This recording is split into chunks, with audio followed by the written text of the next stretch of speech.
हे परमात्मा, मैं कैसी किस्मत की मारी हूँ। मेरे कितने कर्म खराब है मेरे बंदी छोड़। आज मेरी बारी थी परमात्मा की सेवा की। आज मुझे भंडारा बनाने का सौभाग्य प्राप्त हुआ था, लेकिन मेरी कैसी किस्मत मारी है। मेरे घर दूध फट गया।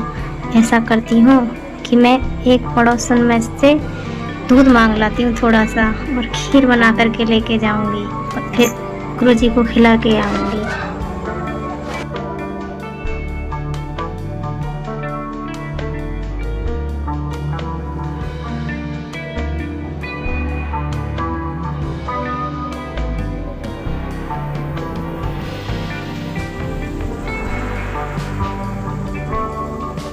अरे बहन, आप आइए। आज तो बहुत दिनों बाद आई मेरी बहन आप। और बताओ, सब ठीक है ना? घर सब कुशल हैं? और बताइए, बहुत दिनों बाद आई तुमसे। नहीं बहन, किसी काम से आई थी आपके घर।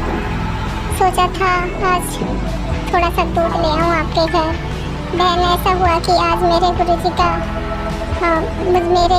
मुझे ही भंडारा बना के ले जाना है, और बड़ी मुश्किल से ये सेवा मुझे मिली है बहन। और मुझे खीर बना के लेके जानी है। मुझे थोड़ा सा दूध चाहिए, मुझे दूध दे दो बहन। मेरी बहन, मैं आपको पूरा दूध दे दूंगी। आप ले जाओ और अपने गुरुजी को खीर बनाकर खिलाओ, ठीक है? बहन, आप सारा दिन घर में अकेले पड़ी रहती हो और दुखी रहती हो। क्यों ना आप मेरे संग सत्संग में चला करें। वहाँ सत्संग सुनने से मन को शांति मिलती है। परमात्मा बहुत अच्छा सत्संग सुनाते हैं। आप एक बार चल करके देखो तो सही। हमारे गुरुदेव का सत्संग सुनो और देखो, फिर बताओ।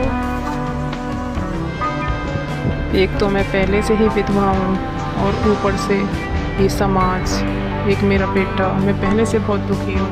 अरे बहन, इस समाज की तरफ मत देखो। समाज के लिए तो कितना भी अच्छा काम कर लें फिर भी बुराई देता है, कितना बुरा कर लें फिर भी बुराई देता है। इस समाज को हमारे दुख से कोई मतलब नहीं है। समाज को तो सिर्फ अच्छे व्यक्तियों की निंदा करना आता है। आप सत्संग में चल के तो देखो। मैं लेट हो रही हूँ। मुझे गुरुजी के लिए अभी खीर भी बनानी है और भंडारा भी बनाना है, फिर उनके आश्रम में पहुँचा के आना है। बड़ी सेवा मुश्किल से मिलती है परमात्मा की मेरी बहन। आप बड़ी पुण्यकर्मी आत्मा हो जो आपने दूध की मना नहीं करी मेरे लिए। मैं चलती हूँ मेरी बहन।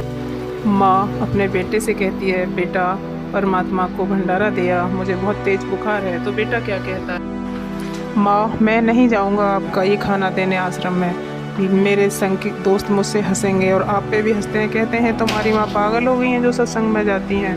मैं नहीं जाऊँगा और आप भी मत जाया करो। जब माँ ने बहुत ज़्यादा कही तो बेटा ने कहा चलो कोई बात नहीं, लेकिन अब के ही दे के आ रहा हूँ, फिर कभी नहीं देने जाऊँगा। कि ठीक है बेटा, अब के पहुँचाया।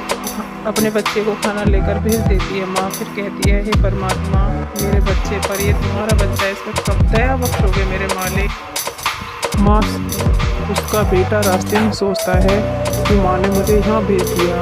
आज मेरे सारे यार राजा के घर चोरी करने जाएंगे और मैं रह जाऊँगा।